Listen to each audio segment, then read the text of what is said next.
Hey there, and welcome back to the Son of the Morning Comics channel, and we're here to do another indie comic review. Today, what we're going to be looking at is The Crimson Scorpion by David Furr and Joseph Olesko, and this is published by Antarctic Press. Now, I have to say that this is actually the very first comic that I've ever bought and read from Antarctic Press, and first impressions, I have to say, the quality of this comic is second to none. They really do a good job here with their production. I mean, the cover has got a nice thick feel to it. The pages have a nice thick feel to it. Everything looks really nice in the book. I really enjoyed my first sort of crack here at Antarctic Press, so I'm impressed by that to start with. So, Crimson Scorpion, it is a 3-part series. I believe this issue came out in February. The next one will come out in April, and then finally ending in June. Just got my hands on it, so I know this one's definitely late, but hey, better late than never. I definitely enjoyed this book. It's got an interesting story to it. So, starts off here with these guys on this boat. He's out having a smoke. You see this black scorpion fellow climbing up the side of the boat, and he rips the guy to pieces. Then his mates come up to look for him, can't find him, just find a pool of blood. There you go, you can see that there.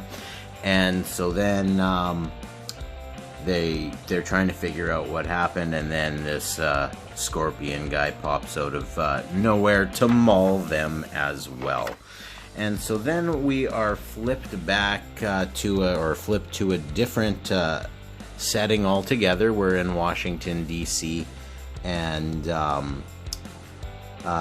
this senator comes to his restaurant, wants to sit at his favorite table, pulls some Batcave action here with the lamp, which opens a door, and he goes into this meeting with there's a lot of military people, and then there's this guy with the strange face and eyes. Now, I don't know who he is right now. I don't know that we know who he is, but they're discussing a weapons program that they're working on, and weapons that they are trying to steal as well. So, through the course of that, they start talking about this guy here. His name is Amari. Now, Amari was an archaeologist. He was a good, upstanding citizen, never did anything wrong until his entire family gets killed. Obviously, this helps in radicalizing this young man, as he is very upset that the Assad regime in Syria is responsible for his entire extended family being killed, and he's also not pleased at the lack of opposition from the United States towards the Assad government, and then he joins ISIS from there. So he is the focus of these guys here. They're trying to get at his weapons, but at the same time they're also dealing with something of a special project, and that would be this guy right here. His name is Professor Samuel Kocian, I think. Don't know if I'm pronouncing that correctly, but hey, I do the best I can. And so they're talking about how he's special, and they want to know why he's so special. And so we're about to find out.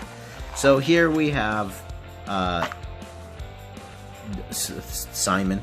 Is that what did I say his name was? Simon? No, Samuel. Samuel, sorry. And here's Samuel training. He appears to be a scorpion, just like the black one that we saw ravage that ship a few pages back. So basically what they're doing here is running him through tests, seeing what he can do, and he seems to be passing these tests with flying colors. And so I guess they realize that you know, this is gonna be their new weapon, their secret weapon.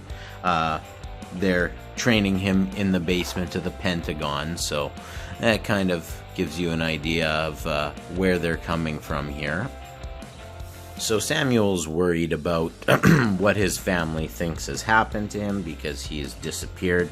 He's assured that there is a they've put in a cover story that he was doing like some sort of archaeological dig off the grid, couldn't be contacted, and that I just want to read one little bit here where the guy who's training him says, "You must understand, Professor, you were part of a military operation in a foreign country.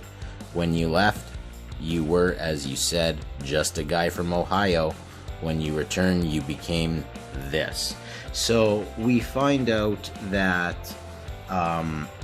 when they went, he was part of the mission that goes to steal these weapons of mass destruction from Amari's cell of ISIS, his ISIS cell. During that time, what happens is he gets bit by a scorpion, and then he becomes the Red Scorpion fellow. So then, now we have this ship where all of the carnage previous took place, was supposed to dock in New York, but ends up in Philadelphia.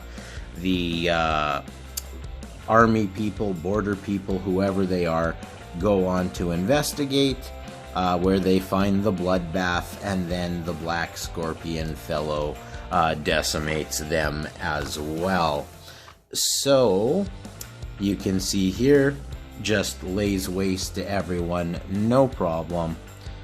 And then we flip back over to the scene here with Dr. Sam. And so here he's with his, you know, military attaché person who is going to, you know, accompany him on his missions as a new superhero. And what I think is interesting is that he doesn't want to be a hero. And I think that that's a very interesting character development to put into a new story like this. So I like that. Now, obviously, here we still see that the Black Scorpion fellow is laying waste to people, and he has now arrived in the city. He's in Philadelphia now, so he's about to unleash his carnage on Philly. And then we notice here that there's actually a tiny little scorpion riding his shoulder, and Black Scorpion guy says, "You said he would be here," and he responds, the Scorpion responds, "And he will be. I can sense him. He's getting closer. Your grand entrance into the country appears to have done the trick. Yes, he comes..." Oh, I guess they can't see that. "Yes, he comes by sky." So he's in a helicopter, and you can see they're in the helicopter here. The helicopter gets smashed by something. It is the Black Scorpion throwing something at it and basically breaking the back off of the helicopter. Everybody kind of flies out of the helicopter. But Dr. Samuel turns into the Crimson Scorpion here, and he grabs the military lady and uses himself to brace the impact when they hit the ground. At this point, they are accosted by the Black Scorpion fellow. And this is the big reveal. So, Crimson Scorpion's trying to figure out who the Black Scorpion is, and he reveals himself to be Amari, who is the archaeologist turned ISIS guy. Now, he takes a nice shot in the head from the military lady here. She takes him down. She says, let's get him back to the lab so we can do some tests on him, see what's going on. Unfortunately, he's still breathing. Grabs Dr. Sam by the neck, and she tries to shoot him some more, and then he, impales her through the heart. And at the end of it, he says to the professor, "Now, Professor, let us return to our business. No more distractions, no more obstacles, just you, I, and death." I like that nice little cliffhanger at the end. I like that it's a 3-part series. Like I said, I'm very interested in this 3-part series. I will be checking out the other ones. The reason, like I said, I really like the quality that was put into the production of this comic. I really like that. And the other thing that I really like is that Dr. Samuel Kocian, or however you pronounce his name, is a reluctant superhero. He doesn't really want to do this. He now obviously realizes he has to, but I think that that's an interesting little character tidbit that adds to the story. So, Crimson Scorpion, definitely something cool, definitely something different. So I like that. If you enjoyed the video, hit the like button, subscribe to the channel, hit the notification bell to see when new videos pop up. You can visit me over on the Twitters at sonofthemorning7. And so, have a nice night, everybody, or morning or afternoon. This is the Son of the Morning. Take it easy.